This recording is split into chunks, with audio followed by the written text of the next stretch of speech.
Hi, Aries. Welcome to your reading for the week of reading horoscope, whatever. For the week of August 7th through the 13th. This week I am doing 18 plus love and relationships. And the reason why it's 18 plus is because, as usual, we're diving into an inner aspect of ourselves that needs to be shown some attention to, and some of these cards in this deck are sexual. So, it's 18 plus. We're going to get started. The first question, the first thing we're going to look at is, what is the status of your heart right now in relationships and in love? How open is it? Okay, what's the current status this week?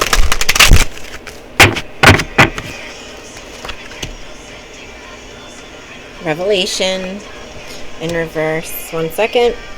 Enthusiasm, the Empress, the Hangman, waiting, and sharing. Okay. So you've realized things, you've been shown things, but you've been shown things about your current situation and about your relationships currently, but you are refusing to let it sink in. You are keeping rose-colored glasses on. You're having to fake enthusiasm. Imagine enthusiasm. And you're just kind of waiting. You're not really sure. You're like the Hangman energy, so you're not really sure what it is that you want to do next, what your next steps are going to be. Right now, there are things that you share with someone else, and you're getting better at it.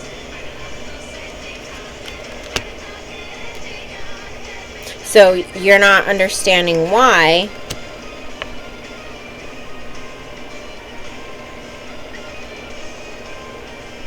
you're having a hard time.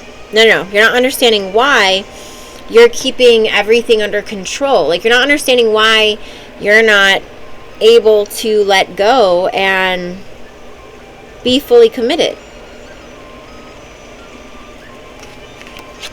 So you don't feel stable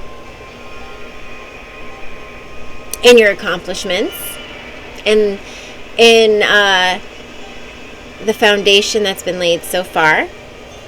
And that right now is being channeled and fueled into your creativity. If you're not actually creating or doing anything right now, then it's into planning and imagining and the other ways that you assert yourself. So it could be within your career, it could be whatever it is that you're doing right now. You are being a little bit more ingenuitive. I don't know if that's the right word. Okay, so I hope that makes sense to you. So your heart, is it open or is it not open? No, it's not really open. And you're not sure why, and it's bothering you. So you're channeling it into being creative, even if it's sexual energy, because creativity can translate into sexual energy. Okay. I'm hearing that you could be masturbating a lot. You could be having a lot of sex. You could be lusting after, fantasizing after, just getting sex, that type of thing, getting pleasure in some way. Okay. So with that, that's funny. What inner aspect of your life is coming up to be paid attention to, loved a little? I'm going to read this to you, and if something comes to my mind after I'm done to explain it to you, then I will. Otherwise, I'm going to leave it with what it is. But it says, Memento Mori. Radical aliveness is an antidote to the unremarkable and ordinary. Stepping into this embodied state is the quickest way to an intensely pleasurable life. What is radical aliveness?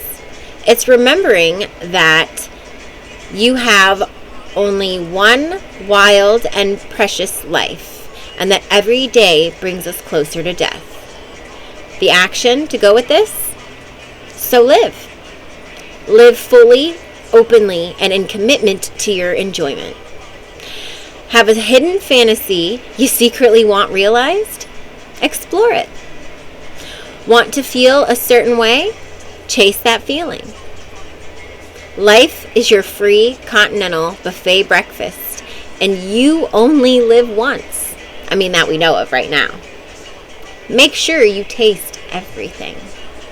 Oh my gosh, that's the typical thing. Typical advice for an air, like an inner aspect of an Aries. I love that. Okay, it is. I just love that. So do that. Live. I mean, give in to some of these things. Stop holding yourself back. Stop trying to make yourself fit into a box that you don't fucking fit into. Okay? Do that, and that will greatly improve your relationship and your relationship with love. Now, look, if the person that you're with isn't meant to be your person, then I'm sorry, but it's just the way it is. And stop trying to keep looking for things and looking for ways and reasons why it should work, why it's going to work, and just know that their goals do not match up with yours. And so know that if things are not going to work out right and you feel that they're not going to work out right. So this is only if you feel this already. I'm not telling you anything new. Okay? So if this isn't for you, then obviously you're not going to listen to this part. But basically, you have to go for what's for you. You might have to lose this thing in order to gain a better relationship with yourself, which will then in turn attract a better relationship for you with someone else. Okay? What is your advice for this week for love and relationships? Expect powerful change. Expect powerful change. So it doesn't matter how much you're going to keep wearing these rose-colored glasses. Something is changing. Something's coming. Change is coming. So you might as well be true to yourself now, because then you'll be ready when the change comes. Start acting now as if you're going to be acting then when huge changes start happening, because they're coming. Okay? What is general love and relationship advice? Reconcile. If you wish to apologize to someone but can't get in touch with them, mentally send them your heartfelt apologies and know that they have heard you and have forgiven you. Okay? Because, and let me just tell you why. This isn't about, it could be, I mean, if you really are trying to get somebody to reach out to you, you can literally just start thinking about them and start sending out messages like apologies or thoughtful messages, thoughtful things, those type of things, and it will put you in their mind. And so, like, what it's telling you to do is you can do that and then envision that they are forgiving you as they receive that message. You know, that you have good thoughts and good feelings when they think of you. Okay? You do that and it'll come back to you. And that way it'll, and like I was saying, and to add to that, to make this practical for you, what you can do is, the reason to do this is because it's about you.